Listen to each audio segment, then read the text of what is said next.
Welcome to the Leo. సరిగ్గా ఎన్నికలకి ఇంకా వారం రోజుల సమయం కూడా లేదు.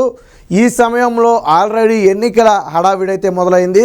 ఎవరైతే ఉద్యోగులు ఉంటారో వారికి పోస్టల్ బ్యాలెట్ ద్వారా ఓట్లు వేసే అవకాశం ఉంటుందని మనందరికీ తెలుసు.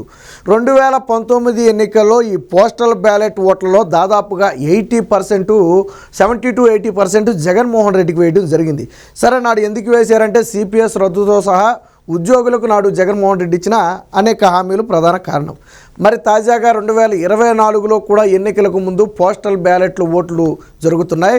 అయితే ఇప్పటి వరకు ఉద్యోగులు ఈ స్థాయిలో ఎప్పుడూ పోస్టల్ బ్యాలెట్ ఓట్లు వినియోగించలేదు. చాలామంది ఉద్యోగులు కొంతమంది నిర్లక్ష్యంగా ఉండేవాళ్ళు సాధారణంగా. కానీ ఇప్పుడు కసిగా, వాస్తవానికి నేను కొన్ని వీడియోలు చూస్తే అది పోస్టల్ బ్యాలెట్ ఓట్లు వేయడానికి వెళ్ళినట్టుగా లేదు. ఎక్కడైనా ఫ్రీగా ఏదైనా సరుకులు ఇస్తే ఎగబడతారు చూడండి, ఆ స్థాయిలో ఉంది. ఒక రకంగా ఏంటంటే ఎన్నికల కమిషన్ సరైన సౌకర్యాలు కల్పించడంలో వెనకబడిందని చెప్పి నిన్న విమర్శలు కూడా వచ్చాయి. కానీ ఉద్యోగులు ఆ స్థాయిలో కదం తొక్కి అంత మండుటెండలో కూడా కనీసం మంచినీటి సౌకర్యం ఏర్పాటు చేయకపోయినా సరే నిన్న వెళ్ళి ఓటు వేశారంటే అది ఉద్యోగులలో రగిలిన కసి. జగన్మోహన్ రెడ్డి పతనం పోస్టల్ బ్యాలెట్తోనే మొదలయ్యింది. నిన్న ఉద్యోగులు దాదాపుగా, వాస్తవానికి ఉద్యోగులకు కడుపు మండింది 2 ఏళ్ల క్రితం. ఎప్పుడైతే జగన్మోహన్ రెడ్డి ఉద్యోగులను అరెస్టు చేసి ఉద్యోగులను వేధించి ఉద్యోగుల మీద లాఠీ చార్జ్ చేసే ప్రయత్నం చేశాడు, ఎప్పుడైతే ఉద్యోగుల మీద అక్రమంగా కేసులు పెట్టారో, ముఖ్యంగా ఉపాధ్యాయుల మీద ఏదైతే పని ఒత్తిడి పెంచి వారిని హింసించే ప్రయత్నం చేశారో, అప్పటి నుంచి కూడా వారికి కడుపు రగిలిపోతుంది. కాకపోతే సమయం కోసం ఎదురు చూశారు. వాళ్ళ సమయం రానే వచ్చింది. ఈరోజు కసిగా పోస్టల్ బ్యాలెట్ ఓట్లు అయితే గుద్దడం జరిగింది. బహిరంగంగానే చెప్తున్నారు, అందులో మొహమాటం ఏమీ లేదు. మేము వేయాల్సిన వాళ్ళకే వేశాం. ఎవరిని గద్దె దించాలనుకుంటున్నామో వాళ్ళని ఈసారి ఖచ్చితంగా దించుతాం. వాళ్ళు గద్దె దించుతామని ఇప్పుడు చెప్పలా, ఏడాది క్రితమే చెప్పారు ఉద్యోగులు. ఎప్పుడైతే వారి మీద అక్రమ కేసులు పెట్టి అరెస్టు చేసే ప్రయత్నం చేశారో అప్పుడే ఉద్యోగ సంఘాలు కానీ ఉద్యోగులు కానీ హెచ్చరించారు, మా టైం వచ్చినప్పుడు మిమ్మల్ని దించుతామని చెప్పారు. ఈరోజు వాళ్ళ టైం రానే వచ్చింది. ఈరోజు ఉద్యోగులైతే కసిగా పోస్టల్ బ్యాలెట్ వేస్తున్నారు. ఒకప్పుడు ఏంటంటే ఉద్యోగులు తాయిలాలకు ఆశపడతారనే అపవాదు ఉండేది. కానీ మొట్టమొదటిసారి వైసీపీ నాయకులు కానివ్వండి, టీడీపీ నాయకులు కానివ్వండి, ఎవరు ప్రలోభాలకు గురి చేసినా ససేమిరా అని మేము మనసులో బలంగా నిర్ణయించుకున్నాం, వాళ్ళకే ఓటేస్తాం. మీరు ఓటుకి ₹1,00,000 ఇచ్చినా మేము వేరే వాళ్ళకి వేసేది లేదు. అసలు మీ డబ్బులు మేము తీసుకునేదే లేదు. మీ డబ్బులు మాకు అవసరమే లేదు. మేము కోల్పోయిన దాంతో పోలిస్తే మీరు ఇచ్చేది ఎంత అందులో? వాస్తవమే కదా. ఒక ఉద్యోగి ఈ 5 ఏళ్లలో ఎంత కోల్పోయాడు? జగన్మోహన్ రెడ్డి రివర్స్ శాలరీ విధానం తీసుకురావడం వల్ల పెరగాల్సిన జీతాలు ఎంత తగ్గిపోయాయి. కాబట్టి వాళ్ళు అదే అంటున్నారు, మేము ఒక సినిమాకి వెళ్ళిన అంత ఖర్చు ఉండదు మీరు ఇచ్చేది. మా ఫ్యామిలీతో ఒక సినిమాకి వెళ్తే 2-3 వేలు ఖర్చు అవుతుంది ఒక రోజు, అంత ఉండదు మీరు ఇచ్చేది. కాబట్టి ఈసారి మేము బలంగా నిర్ణయించుకున్నాం, ఎవరిని దించాలనుకున్నామో వారిని దించుతామని చెప్పారు. ఇక వాళ్ళు వాట్సాప్ గ్రూపుల్లో కూడా, ఉద్యోగుల వాట్సాప్ గ్రూపుల్లో కూడా నటించి సోషల్ మీడియాలో హల్చల్ అవుతున్నాయి. దాదాపుగా 100 ఓట్లు పడితే 90:10, అంటే కూటమికి 90% ఓట్లు పడితే 10 ఓట్లు మాత్రమే వైఎస్ఆర్సీపీకి పడ్డాయి. అది కూడా అనుమానమే, అంటే వాళ్ళ అంచనా 90:10 పడి ఉండొచ్చని. కానీ కొంతమంది చెప్పేది 98:2 కూడా ఉండదని చెప్పి కొంతమంది చెప్పేది. ఎందుకనంటే ఉద్యోగులు అక్కడ 100 మంది ఉద్యోగులను కదిలిస్తే 95 మంది ఉద్యోగులు వైసీపీకి వ్యతిరేకంగానే మాట్లాడుతున్నారు. మరి అలాంటప్పుడు ఉద్యోగుల్లో ఉన్న వ్యతిరేకం ఏంటంటే మనకు తెలుసు, మనం ఆల్రెడీ గతంలో మాట్లాడుకున్నాం. దేశ చరిత్రలోనే ఒక పార్టీ మీద ఉద్యోగులు ఈ స్థాయిలో కక్ష పెంచుకున్నది బహుశా ఆంధ్రప్రదేశ్లో జగన్మోహన్ రెడ్డి మాత్రమే. సాధారణంగా ప్రభుత్వంలో అధికారంలో ఎవరున్నా వారి మీద కొద్ది గొప్ప వ్యతిరేకత ఉంటుంది, మనం కాదనం. కానీ మొట్టమొదటిసారిగా ఉద్యోగులందరూ కూడా జగన్మోహన్ రెడ్డి మీద ఈ స్థాయిలో కక్ష పెంచుకున్నారు అంటే ఏ స్థాయిలో వ్యతిరేకత ఉందో అర్థమవుతుంది. ఉమ్మడి ఎన్టీఆర్ జిల్లా కానివ్వండి, లేదా ఉమ్మడి కృష్ణా జిల్లాలు కానీ మనం పరిగణలో తీసుకుంటే కేవలం ఉద్యోగులే తమ కుటుంబ ఓట్లతో కలిపి దాదాపుగా 4% ప్రభావితం చేయగలుగుతున్నారు. అంటే మొత్తంగా 17 లక్షల ఓట్లు కన్నా ఉమ్మడి కృష్ణా జిల్లాలో ఉంటే అందులో దాదాపు 20,000 మంది ఉద్యోగులు ఉన్నారు. వాళ్ళ కుటుంబాలతో కలుసుకుంటే దాదాపు వాళ్ళు 60,000 నుంచి 70,000 మంది అవుతారు. ఇతరులను ప్రభావితం ఒక 10,000 నుంచి 20,000 మందిని కనీసం ప్రభావితం చేయగలుగుతారు. ఓవరాల్గా 1,00,000 ఓట్లు సుమారు ఉన్నాయి. అంటే 1.5 నుంచి 2% వరకు వాళ్ళే ప్రభావితం చేయగలుగుతున్నారు. దాంతోపాటు ఇతర ఉద్యోగులు కూడా ఉన్నారు. ఈవీఎంల ద్వారా ఓటు వేసే ఉద్యోగులు ఉంటారు. పోస్టల్ బ్యాలెట్తో అందరూ ఉద్యోగులు ఓటేరు. ఈవీఎంల ద్వారా ఓటు వేసే వాళ్ళు ఉంటారు. రిటైర్ పెన్షనర్లు కానివ్వండి, ఈ రిటైర్ ఉద్యోగులు సైనికులు కానివ్వండి, వీళ్ళంతా ఉంటారు. వీళ్ళు ఈవీఎంల ద్వారా ఓటేసేవాళ్ళు ఒక 2% ప్రభావితం చేయగలుగుతారు సుమారుగా. అంటే దాదాపుగా ఉద్యోగులే 4-5% ఒక కృష్ణా జిల్లాలోనే ఓట్లను ప్రభావితం చేయగలుగుతున్నారు. అంటే రేపు జెన్యూన్గా పీపుల్ వేస్తే ఎలా ఉంటుందో చూడండి. అయితే చదువుకున్న వారిలో మార్పు వచ్చింది అనటానికి ఉద్యోగస్తులే ఒక ఉదాహరణ. మనం మొదటి నుంచి చెప్పేది ఒకటే, మనం గతంలో కూడా మాట్లాడుకున్నాం.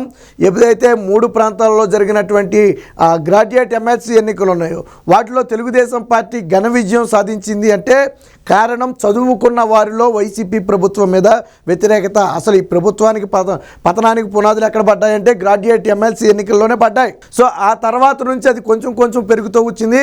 ఈరోజు ఉద్యోగులు మాత్రం నిన్న చూసిన తీరును బట్టి మనకు అర్థమైంది ఏంటంటే వారికి సౌకర్యాలు కల్పించకపోయినా, సాధారణంగా ఉద్యోగులు అనేవాళ్ళు ఏంటంటే సౌకర్యాలు కరెక్ట్గా లేకపోతే కొంత చిరాకు చెందుతారు.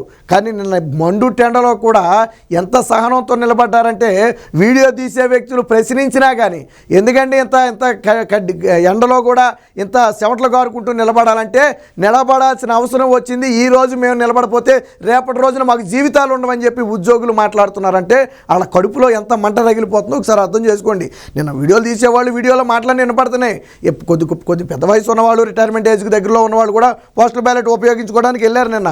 ఎందుకు సార్ మీకు ఇంత కష్టం ఎందుకు సార్ అని అడిగితే, ఈ రోజు నిలబడపోతే రేపటి రోజున మా భవిష్యత్తు ఉండదని చెప్పి నిలబడ్డామన్నారు. అంటే అర్థం ఏంటి? జగన్మోహన్ రెడ్డికి వేస్తున్నారనా, కూటమికి వేస్తున్నారనా? జగన్మోహన్ రెడ్డికి కూడా అర్థమైపోయింది.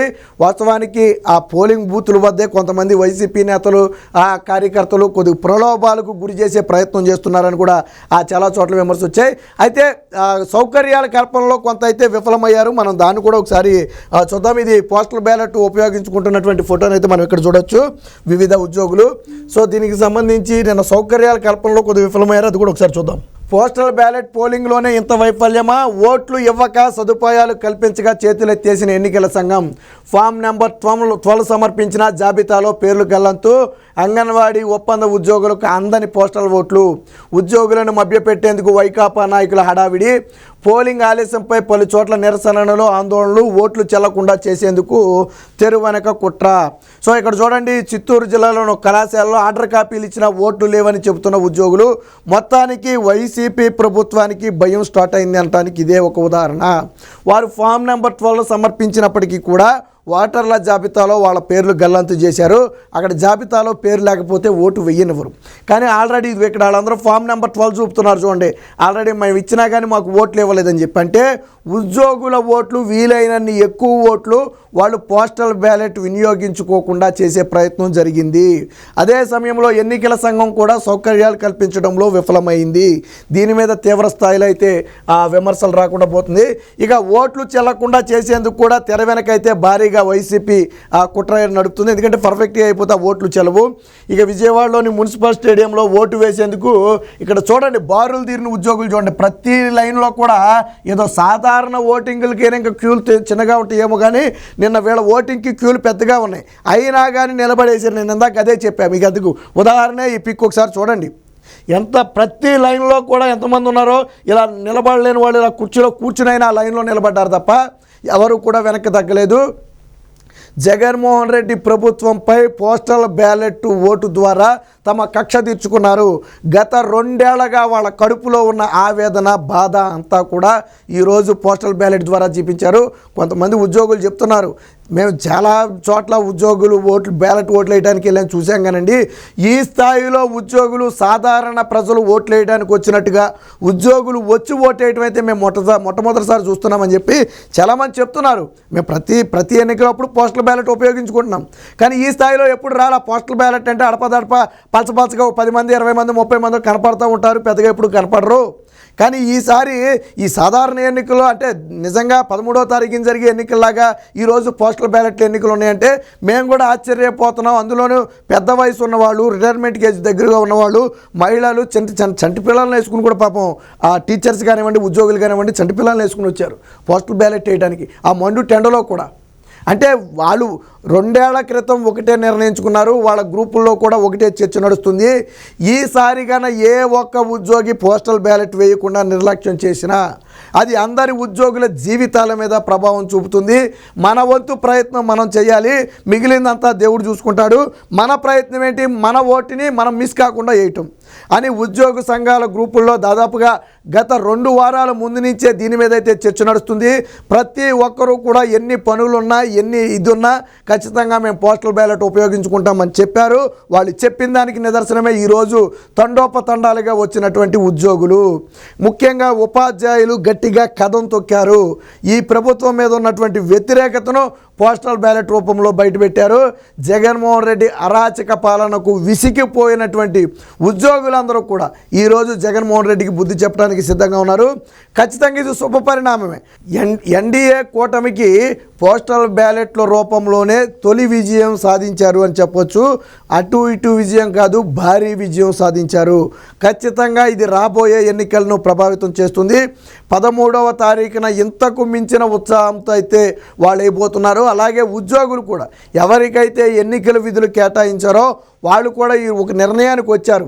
ఎన్నికల విధులను చాలా పగడ్బందీగా నిర్వహించాలి, ఎక్కడ ఎటువంటి అవకతవకలకు అవకాశం ఇవ్వకూడదని వాళ్ళు కూడా ఒక నిర్ణయానికి వచ్చారు. ఎందుకంటే సాధారణంగా వైసీపీ పార్టీ కొన్ని ప్రలోభాలు చేసి ఇష్టం వచ్చినట్టుగా చేసే ప్రయత్నం చేస్తుంది. కాకపోతే ఈ విషయంలో మాత్రం ఉద్యోగులందరూ ఒక నిర్ణయానికి వచ్చారు.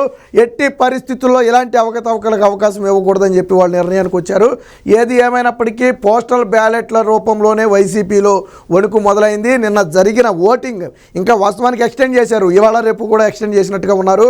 నిన్న అంటే వాస్తవానికి అయిపోతుందని చెప్పి ఎక్కువగా వచ్చారు. బట్ తర్వాత పరిస్థితులు కొన్ని చోట్ల సౌకర్యాలు లేకపోవడం, కొన్ని చోట్ల ఓట్లు ఆలస్యంగా ప్రారంభం అవడం ఇవన్నీ పరిగణలో తీసుకుని ఎన్నికల సంఘం అయితే వారిని ఎక్స్టెండ్ అయితే చేసినట్టుగా తెలుస్తుంది. ఏది ఏమైనప్పటికీ మొత్తానికి పోస్టల్ బ్యాలెట్ ఓట్ల రూపంలో జగన్మోహన్ రెడ్డికి తొలి ఎదురు దెబ్బ అయితే గట్టిగా తగిలిందని చెప్పొచ్చు.